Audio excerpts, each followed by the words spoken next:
Hey, what's good, my fellow masters? So the rerun of the SABER Wars 2 event is here, starting on January 5th and running through to January 18th, just about the usual 2 weeks for the event. Eligibility requires clearing the Solomon Singularity. If you're not quite there, but close, give it a try to catch up, even during the first week of the event. It's just my opinion, but I happen to think the SABER Wars 2 event story is one of the most enjoyable ones. Unfortunately, there is no welfare servant, but there is a pretty good mystic code you can get, Captain Chaldea. And we can't forget the command codes if this is your first time. So, with that out of the way, let's take a quick look at the event. To progress and clear the main quests, there will be some conditions to meet in order to unlock the next part of the story. First, you will need to gather up a particular resource called Altrium. These can be obtained by repeatedly clearing the available free quests. And then when you have gathered enough, use the Altrium to access the next main quest. Altrium is also needed for special bounty quests, which are purchased from the event shop. But I'll come back to bounty quests in just a bit. SABER Wars 2 is a mission-based event where you will need to complete a list of 100 missions. Doing so will net you plenty of rewards like Ascension Materials, Mana Prisms, Event CEs, Gold Foes, etc. Note that Mission 100 provides 5 summon tickets as a reward. Likewise, there are certain missions that need to be completed before some of the main quests can be accessed. For the most part, you can also use the missions as a sort of roadmap to figure out what needs to be done next. Once you have met a particular mission criteria, go to the Mission Rewards tab found in the event shop to claim the reward items, marking the mission complete, which will subsequently unlock other missions and/or quests. There is another item called Goddess Scriptures. There are 6 in total, and 1 of these can be obtained from the main quest Tour Manual. The rest will come from completing specific bounty quests. These Goddess Scriptures will provide access to special cutscenes, shedding some light on certain aspects of the story. But most importantly, when you get to the final section of the main quest, you will need all 6 Goddess Scriptures to access the final battle. So, as you go through the main story, farm the free quests that come up to collect Altrium currency. Use Altrium when needed to unlock the next part of the story. As you farm free quests, missions will clear and you can collect rewards and unlock further quests. When appropriate, purchase wanted posters with Altrium to complete the bounty quests. The Goddess Scripture quest will mostly likely come up naturally as you cycle among the main story and bounty quests. Clearing all of the event main story quests will net you 7 Saint Quartz and of course a Holy Grail. Though if this is your second time through SABER Wars 2, then it will be a crystallized lore instead. As mentioned, bounty quests are unlocked by purchasing wanted posters from the event shop by spending Altrium currency. However, these wanted posters will only become available for purchase once a certain mission has been cleared. There are a total of 15 bounty quests, and completing them all will net approximately 50 million QP plus various other rewards. 4,260 Altrium is needed to buy all of the bounty quests wanted posters from the event shop. The specific bounty quests that provide a Goddess Scripture are the Galactic Phantom Thief Twin Pirates, Teacher Miss Palpei, or it could be translated Balbe, the Special Bounty Space Cat, the Special Bounty Space Toshizo, and the Special Bounty Edgy Fet. A note on the bounties: they can be tricky with some break bar gimmicks to make things interesting, especially the special bounties, the ones with non-generic wanted poster icons. The special bounty quest Dark Round Shadow, the one that costs 1,000 Altrium, is the last one you will tackle. It is time gated until about a week into the event and also requires a challenge quest to be cleared. You could pretty much call it the true challenge quest of the event, and is marked as super high difficulty. You're up against the Knights of the Round, Saber Lancelot, Gareth, Tristan, Bedivere, and Gawain in one wave. Clearing this final bounty will reward a crystallized lore and 10 million QP. All of the knights get an 80% damage reduction buff, but those buffs can be removed when they receive a certain type of attack, whether from a specific command card, receive a critical, or an NP attack. You'll need to check their status to see what will be effective. All in all, you will need a fair bit of RNG luck in the hopes you have the appropriate counter to the buff gimmick. It should be noted, Dark Round Shadows is the 100th mission, so this quest is unavoidable in order to complete all the mission objectives. This quest is very doable with Space Ishtar, with her event bonus and equipped with the event damage CE, especially with double Castoria. If you don't have Space Ishtar, then hopefully you can borrow one from your friend support. I suppose I should briefly cover the challenge quest here, since it's a prerequisite to Dark Round Shadow. It will be available to be unlocked after a week into the event, and Mission 99 must be cleared to access it. Mysterious Heroine XX is the star of the CQ. Though despite the large HP pool on each break bar, this CQ is relatively easy, and definitely far less difficult than the Dark Round's bounty. The main thing to watch out for is XX's break bar gimmick, and when her second HP bar gets to around 800k or less, she will start charging her MP to max every turn. Using either Alter Ego Meltrillis or Seasonai, whether yours or borrowed, should be more than sufficient to clear the CQ. To aid in completing these bounty quests, there are a number of servants with an event damage bonus. The three main event characters of Calamity Jane, MHX, and Space Ishtar each receive a 100% bonus to their damage. Two more damage tiers of 50% and 30% respectively contain a number of servants of various classes. So if you have any of these servants, then they will come in handy when completing any of the event quests. Of special note is the SSR Saber Artoria. While she does not get a damage bonus or bond bonus, she will provide a drop bonus for the Altrium currency. In addition to these servants, there will be 2 event craft essences to provide damage bonuses when equipped. The 5-star CE Binary Star Songstresses will give a 100% damage increase to the servant who has it equipped, and this CE also gives a +1 Altrium drop bonus. 4 of these CEs can be purchased from the event shop, with another copy rewarded from clearing Mission 95. It is recommended to buy these CEs as quickly as possible for gathering up Altrium efficiently. And then we have the 5-star CE Bestia del Sol, which gives a party-wide 50% damage increase. Like the other CE, this will also provide a +1 Altrium drop bonus. 5 copies of the CE can be obtained from clearing missions 3, 4, 7, 29, and 97. Try not to MLB immediately, since keeping these copies separate and equipped on your party will provide a very significant damage boost. This will really come in handy with the CQ and bounty quests. Additional copies of either CE can also be obtained as random drops from free quests. To aid in gathering event shop currency to buy the Binary Star Songstresses CE, there are craft essences from the event summoning banners that provide currency drop bonuses. The 5-star Princess of Red Bean Paste features a lounging Etchen, enjoying some sweets and looking very dainty when out of her Sith outfit. This CE will provide a +1 drop bonus for gold saber badges, or +2 if max limit broken. Of note is the starting MP charge and quick performance increase the regular effects provides. Next is the 4-star CE Planet Rock, depicting Edison and Tesla looking like a couple of hardcore space bounty hunters.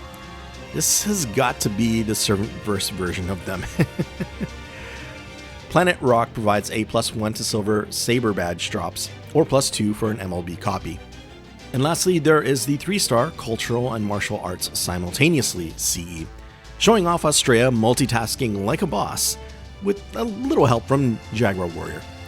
This CE provides a +1 drop to Bronze Saber badges, and of course if MLB'd, the bonus becomes +2. 1 copy will be provided as a clear reward when the main quest Texas Beyond 2 has been completed. And it's also possible to obtain it from the Friend Point Gacha, though with very low probability. Taking a look at the event shop items, for Gold Saber badges, the notable Ascension materials include 10 Skumo mirrors, 20 scarabs, and 20 arrowheads. A total of 4,100 gold sabers are needed to buy everything shown here, but if you already have purchased the 2 Spiritron dresses from the original event, the total becomes 3,700. Highlighting the Ascension materials among the Silver Saber badges, there are 20 Reactor Cores, 20 Eternal Gears, and 30 Dragon Fangs. To purchase all that is indicated here will take 4,150 silver badges. Among the Bronze Saber badge items, there are 20 Octuplet Crystals, 30 Void Dust, and 30 Mystic Gunpowder. Buying up everything will take 3,900 bronze badges. Then finally, there are a couple more items that can be bought with the Altrium currency, 1 HP and 1 attack gold foe. When combined with the 15 wanted posters, the amount of Altrium needed to buy everything is 4,660. Do note that another 2,750 Altrium is required to unlock the various main quests.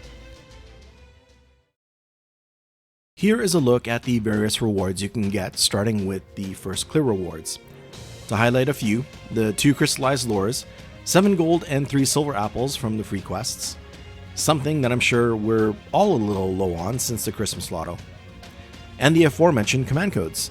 The 5-star Mistress of the Heavens, providing a very nice 25% increase to critical damage if equipped on a Buster card. The 4-star Balance Scale of the Universe, which applies a 10% attack bonus to threats to humanity and a 10% attack to sabers to the engraved card. A bit niche, but the saber effect can be useful often enough for your archer servants, or servants of the Heroine X variety if you're feeling adventurous. And lastly, the 3-star The Bearded Scarlet Gentleman's Command Seal. That's gotta be the longest command code name.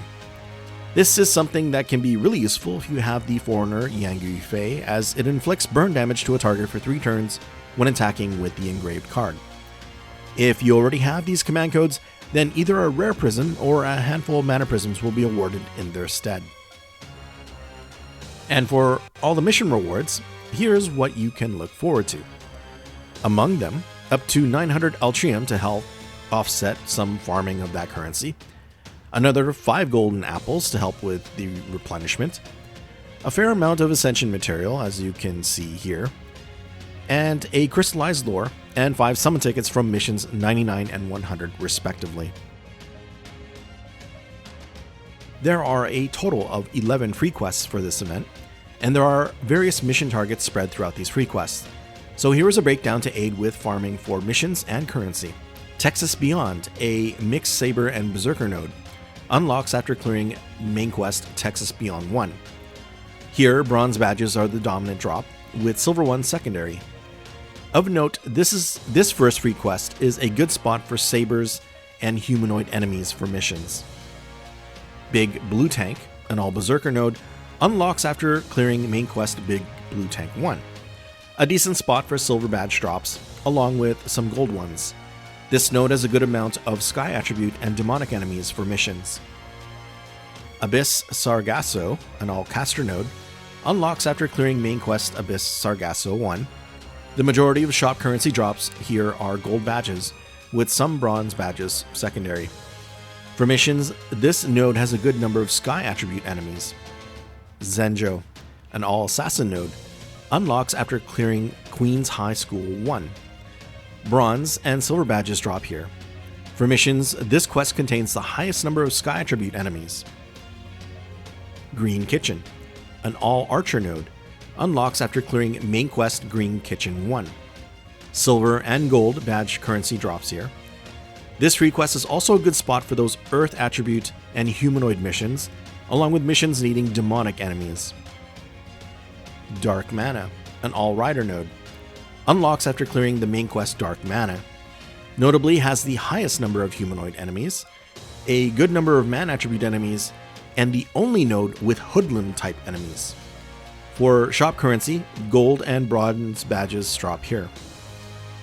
Training Planet Keltunt, or Seltant, which is an all Lancer node, unlocks after clearing main quest Queen's High School 2 plus Mission 30. This is a good place to find earth attribute and humanoid enemies, along with being the best spot to farm bronze saber badges. Illusionary Planet Caribbean, or it could be Caribou, one of the two. It's an all rider node, unlocks after clearing main quest Green Kitchen 2 plus Mission 58. A decent spot to farming earth attribute enemies for missions, and this free quest is the best spot for farming silver saber badge currency. Death Cheita, an all saber node, and I think I pronounced that okay, unlocks after clearing main quest Venusian Beast Elichan plus Mission 14. A good spot for saber class enemies, and also this is the best spot to farm a gold saber badge currency. Vagrant Planet Alton front side. Mostly Berserker node with 2 rulers mixed in on the 3rd wave, just to make things interesting. Unlocks after clearing the main quest Dark Mana plus Mission 62. Notably, this free quest will drop all 3 event shop currencies in roughly equal amounts. Sky, Endurance A, Strength A, Luck A, Large enemies, King trait enemies, Lawful and Good trait enemies. And the last free quest, which is new for the SABER Wars 2 rerun, the 90 plus Vagrant Planet Alton backside. It has a mix of Berserkers and Sabers with a 1-1-2 enemy wave format, and some pretty beefy HP pools. Notably, the Wave 2 Cerberus that has 243k HP, and Nero Bride in the 3rd wave with 306k HP. To unlock it, you just need to clear the main quest line. Like the front side, all of the shop currency drop here, but in greater equal amounts. And with the Altrium currency dropping here in decently high amounts, this is the most efficient place to farm for all currencies. None of the Ascension materials have any real noteworthy drop rates, with all free quests having poor rates when compared to their regular free quest counterparts. So I didn't highlight them this time around. The first banner for the event features 2 limited servants. First up is the SSR Avenger Space Ishtar, one of the premier farming units in the game, who can also be very effective in challenge content. When Space Ishtar first came out, Castoria was but a dream, but now, well, let's just say if you have both, most things should be a whole lot easier. I'll be blunt. If you don't have a Universal Arts Looper, then Space Ishtar is worth the quartz. Plus, with her ability to change her NP card type, you can have some fun pairing her up with other meta supports as well. There is another AoE Arts Looping Avenger coming up later this year, expected in the late summer. Summer Kama. Now, if you're wondering who is better, they each have their advantages. Kama's MP will hit harder in general, and her MP refund may be a tad better. Though a lot of Kama's damage modifiers are debuff based, so consistency can be an issue, which mainly plays into challenge content. Space Ishtar's MP damage will close in by the 3rd wave, and you don't have to worry about debuffs getting resisted. Plus, there's Ishtar's aforementioned meta flexibility. I think it ultimately boils down to whether you're more of a Sakura face or a Rin face fan. Either way, I don't think you can go wrong with Space Ishtar or Kama. But if you don't want to wait, Space Ishtar is here now. Which also means there is ample time to save up quartz for the summer and all of the hotly anticipated servants around that time. But let's not forget about Space Ishtar's partner in bounty hunting, the SR Archer Calamity Jane. She has a single target quick MP and is fairly unique as well, with a kit that lends itself to support, or rather something of a hybrid support. Calamity Jane has an interesting 3rd skill that is a targeted buff with varying effects that changes depending on how many crit stars are available. Not to worry though, the crit stars are not consumed by the skill, which can lead to some interesting tactics. All in all, while not a game changer, Calamity Jane can offer a number of benefits to one's team, especially if used creatively. So that covers what I wanted to go over for SABER Wars 2 Revival Lite. Although I had a guide out for the original event, there were some things I wanted to add or change up, and it helps to have something fresh for the new players as well. I certainly hope this can be useful to some, and I really hope masters that haven't played through this event before enjoys the story as much as I did. So please let me know in the comments if you will be rolling for Space Ishtar. I'll be going all in for her with my alternate account, so those rolls will be the next video. And then after that, I'll be back to working on the SQ video that I know many are waiting for. Please leave a like if you enjoyed this and want to support future FGO content on the channel. And I'll see you in the next one. Thank you for watching.